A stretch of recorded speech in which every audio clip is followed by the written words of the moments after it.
Worldwide movement, peace, love, respect. Big King Sadiq hollering at you one more again. Steelers Nation. Yes, ride with me, man.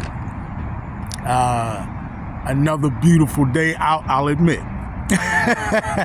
It is a slightly chilly, right? Typical fall day. Good for football though, right? Good for football. All right. Exactly 1 week from the perennial Thanksgiving football festivities, right? This Thursday, we have the Pittsburgh Steelers, right, taking on the Cleveland Browns, right? Used to be our arch enemy, so to speak, right? But now the rivalry isn't quite what it used to be, seeing as how Pittsburgh has really been on the dominant side of that. But still a divisional matchup and a rivalry nonetheless, just in the fact that it's Pittsburgh and Cleveland, right? True indeed. But these two teams are heading in starkly, drastically different directions, as their records are diametrically opposed. The Steelers 8-2, the Browns 2-8, right? So that pretty much says everything. Couple things I personally would like to see out of this game.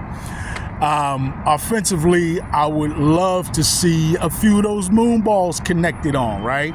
I love to see a nice moon ball for a George Pickens touchdown, right? Maybe a nice one for a Calvin Austin touchdown, one of those ones where he's speeding down the sideline or the middle of the field, using that incredible track speed he's got, right? And then I'd like to see a deep one to Mike Williams, maybe another 40-plus yarder, right? Few moon balls, just 3 completed would really give us a nice boost to the offense, and then sprinkle in some nice intermediate completions and maybe a few checkdowns to the running backs, and that'll be a round performance, right, in terms of the passing game and Russell Wilson to his eligibles. We got the Tomlinism in there early. True that.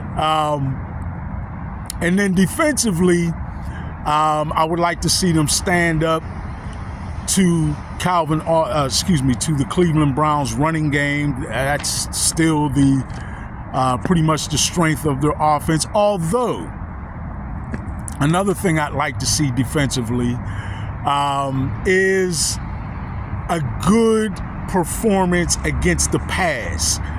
Folks, Jameis Winston is a capable passer, has good talent, good arm talent, very good arm talent, right? He will take his shots. He will take his shots deep, and he does have accuracy with the football deep. So he has the potential of completing some of those deep shots. Now, he gets a little greedy, I think is a good way to say it, and puts himself in positions where he's prone to be intercepted, which is probably one of the only reasons why he hasn't had a more stellar career, because like I said, he's got very, very good arm talent, okay?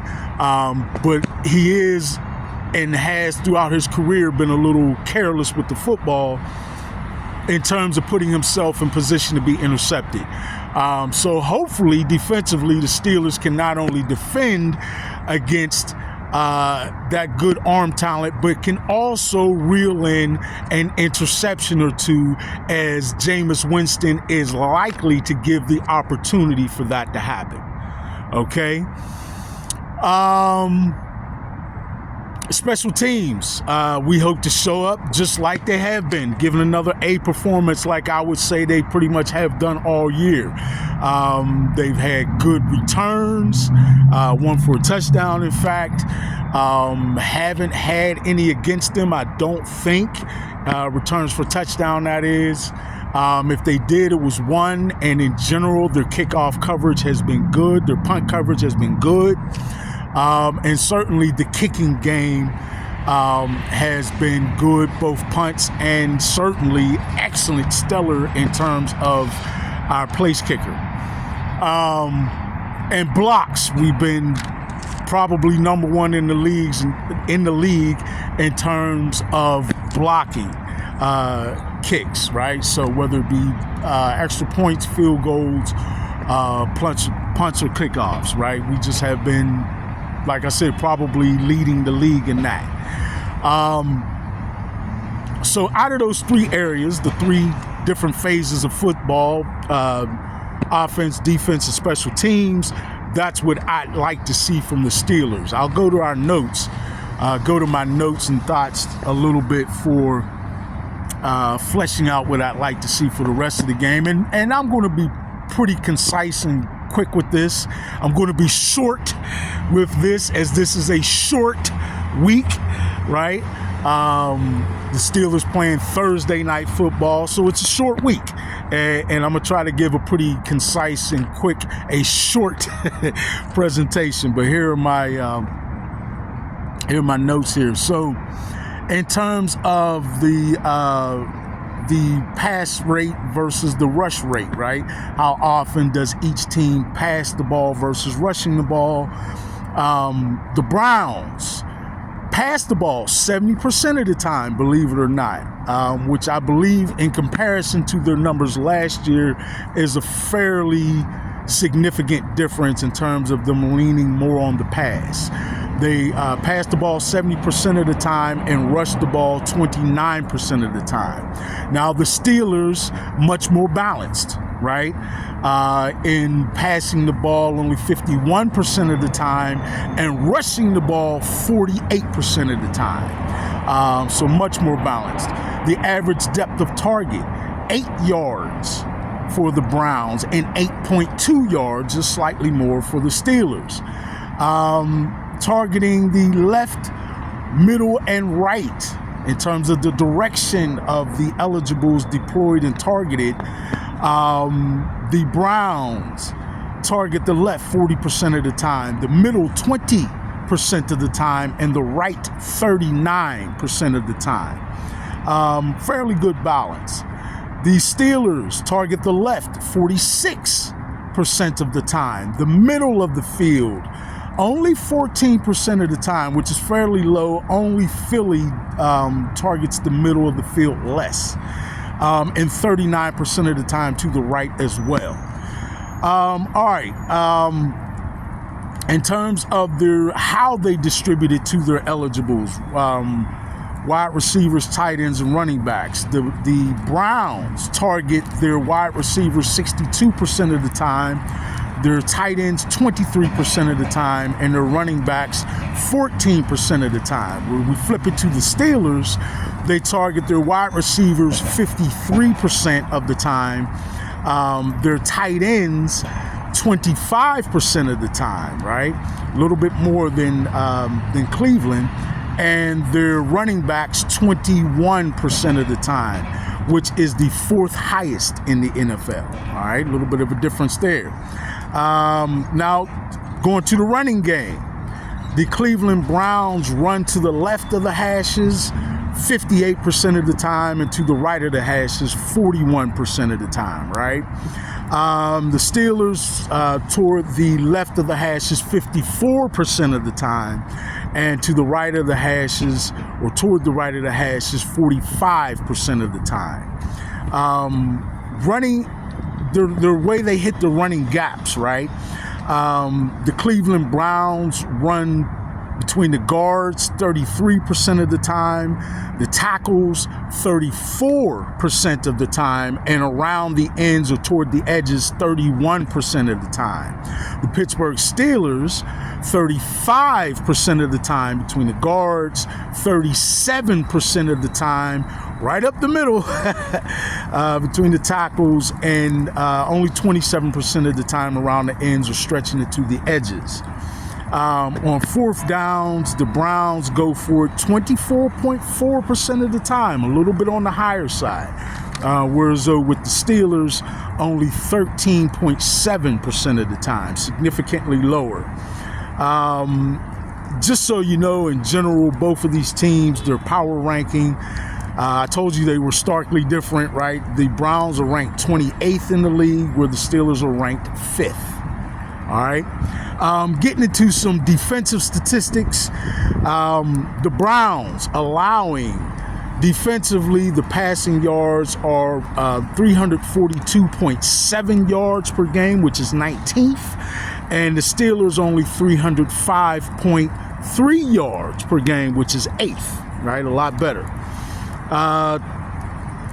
Passing touchdowns allowed, 30 passing touchdowns allowed by the Browns, right?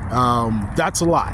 The Steelers only 17, which is even more than they, I'm sure, would like to have given up, but pretty good still. Points allowed, 248 points total so far allowed through this point of the year by the Browns, and only 160 so far total by the Steelers. The sacks slightly in favor of the Browns at 28 sacks, with the Steelers only 24. Completion percentage by opposing quarterbacks. The Browns are allowing the opposing quarterback, to complete 61.4% of their passes, and the Steelers only 61.1% of the passes, which is a little bit lower. Both not bad, but not stellar. Interceptions, the Browns kind of suffering in that department, right? A paltry or a nominal 2 interceptions for the entire team on the whole year. That's not really good. The Steelers much better at 11 interceptions so far on the year. Rushing yards per carry, the Browns are allowing 4.8 yards per carry, which is a little on the high side, and 14 rushing touchdowns so far this year, which is also a little on the high side, where the Steelers are only allowing 4 yards per carry, which is higher than they'd like. Like to keep it below 4 yards per carry, but only 8 rushing touchdowns on the year, which is still probably more than they'd like, but significantly better than the Browns, certainly. So, I mean, there you have it, folks. That's sort of the tale of the tape between these two teams. The Steelers' statistical numbers in a number of categories significantly better, right? And the Browns not so much. Not so much. But still, folks, don't forget, this is a division matchup. So the Steelers can't just show up and walk out of the door with an L. They got to show up, play hard, execute their assignments, and they have everything that they need to walk away with a solid victory and improve their win total on the year